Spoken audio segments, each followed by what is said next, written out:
Israeli PM Benjamin Netanyahu says Israel will do everything in its power to avoid civilian casualties in the conflict with Hamas. He accused Hamas of the double war crime of firing at Israeli civilians and hiding behind Gaza civilians. 3 Israelis have been killed by rocket fire from Gaza, while 15 Palestinians have been killed in 2 days of Israeli attacks on Gaza. Egypt's PM is to travel to Gaza in a show of support, sources say. Hisham Kandil will arrive in the territory on Friday, Egyptian diplomatic sources told the BBC. Israel's attacks began with the assassination of Hamas military chief Ahmed Said Khalil al-Jabari, whose car was destroyed by a missile in Gaza City. His death on Wednesday followed a wave of rocket fire from Hamas and other Palestinian militant groups in Gaza targeting southern Israel. Since the killing, southern Israel has been targeted by about 250 rockets, Israel Army radio reports. Israel's Iron Dome anti-missile defense system is said to have intercepted 92 of them. One rocket reached as far as the city of Rishon LeZion, some 15 kilometers 9 miles southeast of Tel Aviv, but there were no injuries or damage there, Army radio said. Mr. Netanyahu said Hamas was deliberately placing its rockets and missiles in civilian areas prior to launching them at Israel. There is no moral symmetry between Israel and the terrorists in Gaza, he said during a televised news conference in Tel Aviv.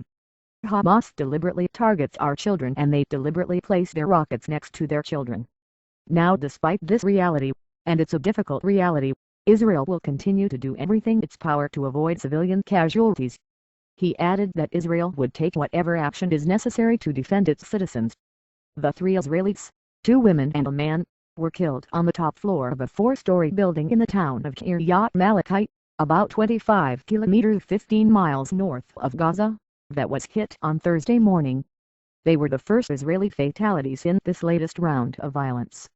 3 other people, a 4-year-old boy and 2 babies, were injured, Israel's foreign ministry said. Many of the 15 Palestinians killed were members of militant groups, but civilians, including 4 children, were also among the dead. They included 11-month-old Omer, the son of Jihad Missaharawi, the BBC Arabic picture editor. Egyptian President Mohamed Morsi has condemned the airstrikes after recalling his ambassador from Israel. The Israelis must understand that we do not accept this aggression, he said in televised remarks. Egyptian Foreign Minister Mohamed Kamel Amr spoke to U.S. Secretary of State Hillary Clinton and called for immediate U.S. intervention to stop the Israeli aggression. For its part, the U.S. has publicly backed Israel, with State Department spokesman Mark Toner saying, "We support Israel's right to defend itself, and we encourage Israel to continue to take every effort to avoid civilian casualties." British Foreign Secretary William Hague said that Hamas bears principal responsibility for the current crisis, also urging all the sides involved to avoid any action which risks civilian casualties or escalates the crisis. States of emergency have been declared on both sides of the Israel-Gaza border, with civilians taking shelter from rocket and missile fire. Hamas evacuated all its security buildings in Gaza, while Israeli aircraft dropped leaflets warning citizens to stay away from Hamas, other militants and their facilities. Nonetheless, thousands of people, including top Hamas officials, attended Ahmed Jabari's funeral in Gaza City, where gunmen fired automatic weapons into the air. "This crime will not weaken us. It will make us stronger and more determined to continue the path of jihad and resistance," Hamas lawmaker Musher al-Masri said in a eulogy. "The enemy opened the battle and shall bear the consequences."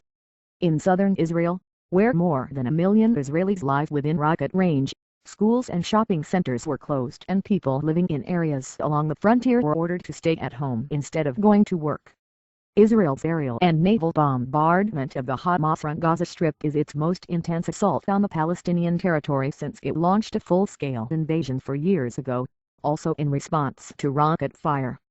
Palestinian President Mahmoud Abbas, who lost control of Gaza to Hamas in 2007 and now governs only the West Bank, has cut short a trip to Europe in response to the crisis and returned to the Middle East.